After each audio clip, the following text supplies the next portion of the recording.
So here are the pieces that are included in the classic tuxedo pants.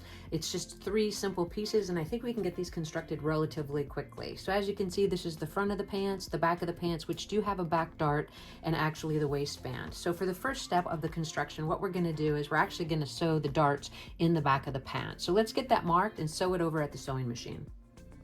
So the first step, as I said, is going to be to get the darts sewn in the back of the pants. So the way that I like to do that is I like to take my pattern piece and poke a hole in where the dart ends, and then I use my heat erasable marker just to mark it on the actual pattern so that I know where to stop that actual dart. Once I have that marked, we're going to go ahead and get those darts sewn and then pressed, and we'll move on to the next step.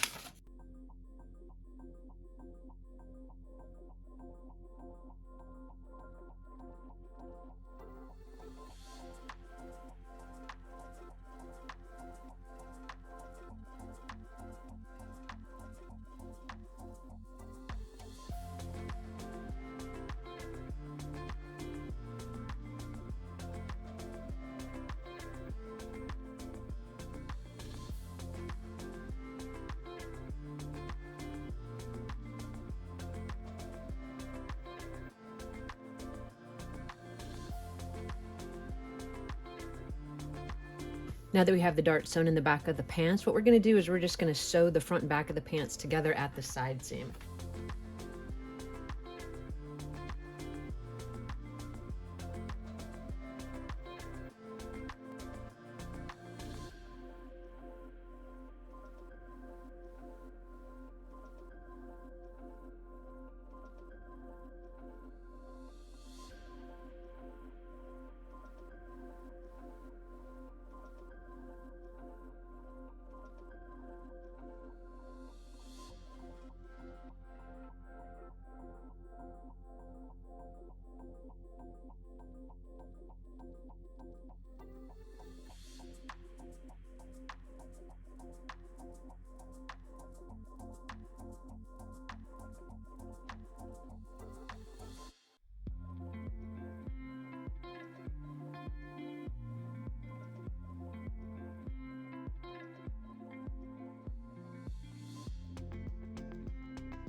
Next, we're just going to get the seam pressed open, and we're going to turn the cuff edge of the pants up and do the hem.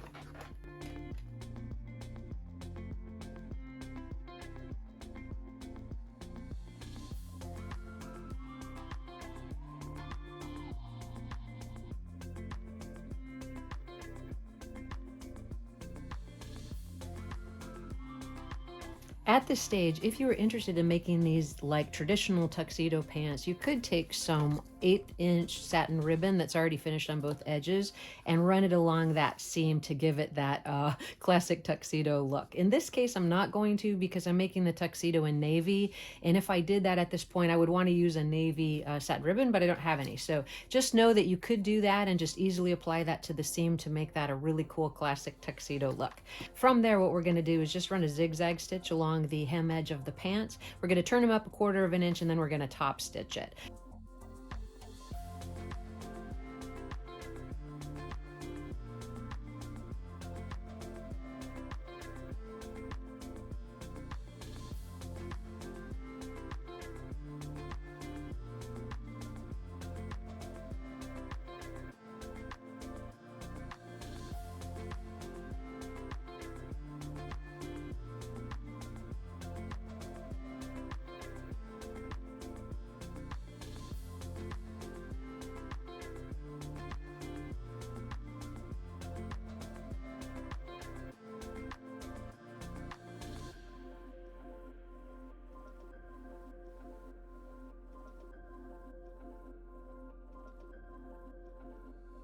Next, we're going to place the pants right sides together and sew the back seam.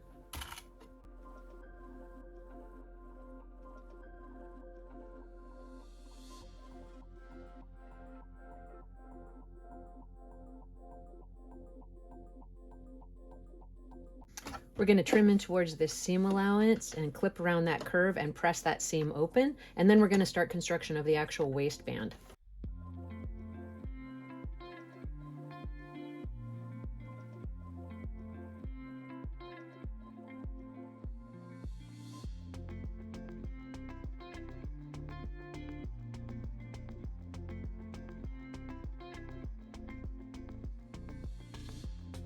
So here's our waistband, and the next step is going to be to go ahead and take a zigzag stitch or a serge stitch along one long edge of the waistband. And then we're also going to do that same serge or zigzag at the left and right back opening of the front of the pants. And then we're going to get the waistband pinned to the pants, right sides together.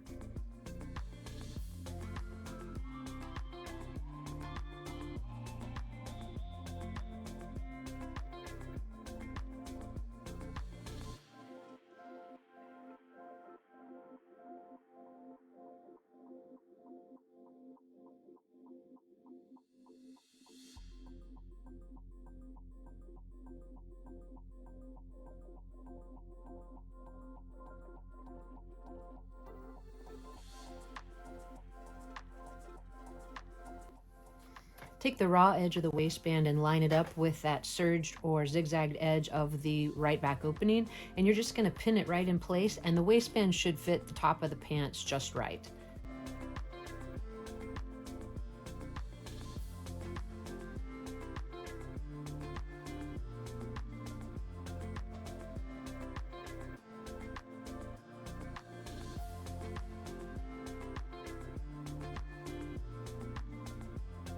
Let's get that waistband sewn in place.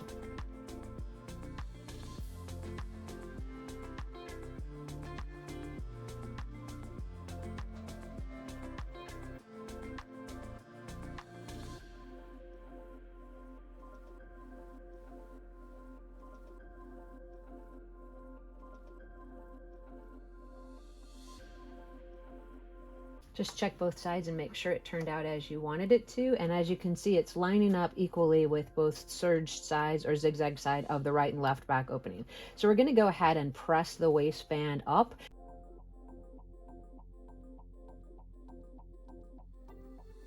Next, we're going to actually be sewing the front center crotch seam. And as you can see, there's a dot that indicates on the pattern where you're going to need to stop. So that's the next step at the sewing machine.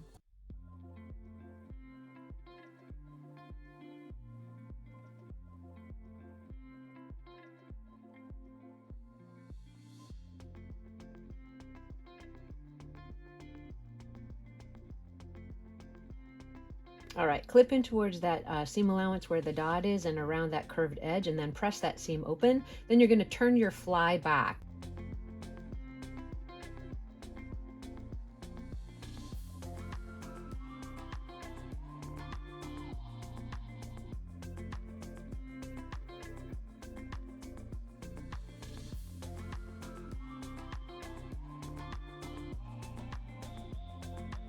So we're going to turn the left back opening under to form the front of the pants and give it a little press.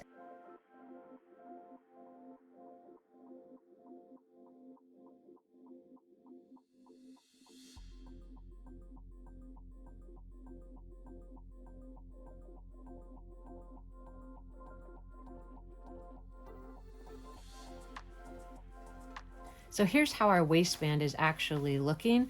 You want to make sure that you have an even amount of waistband all the way around. And once you press that, you can go ahead and top stitch along that seam or sew in the ditch as I previously indicated.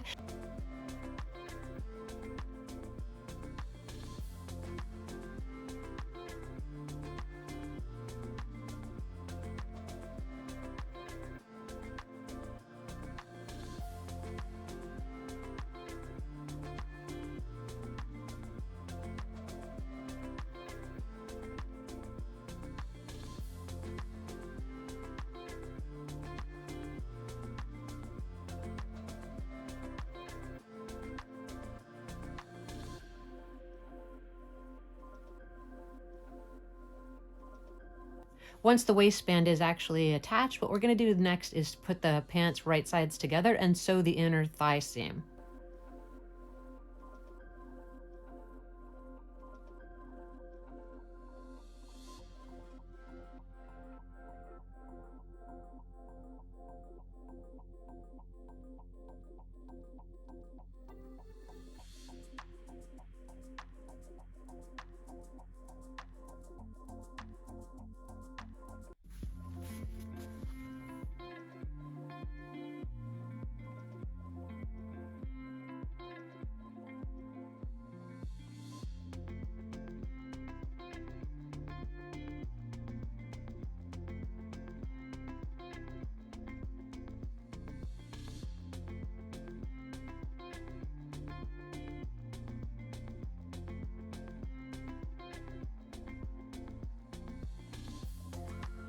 We're going to trim in towards the seam allowance, and we're going to press those seams open, then turn the pants right side out and get a fit to our actual doll.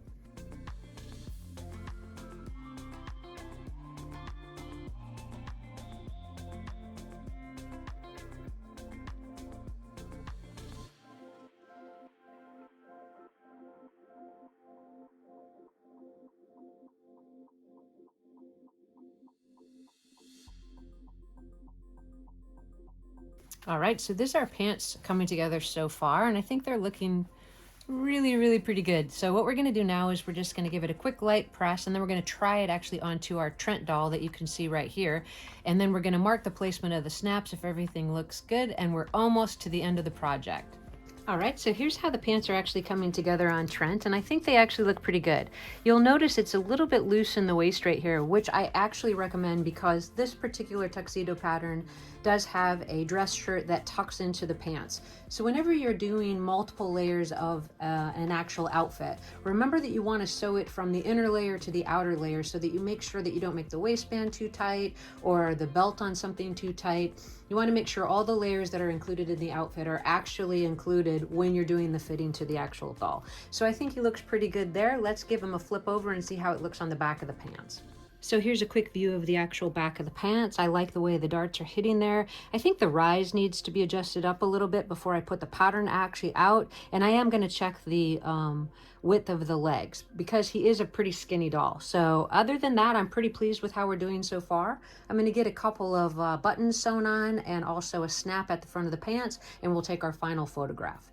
If you're interested in seeing the actual construction of the tuxedo jacket for this pattern, please check back and I'll have that posted up in just a few days.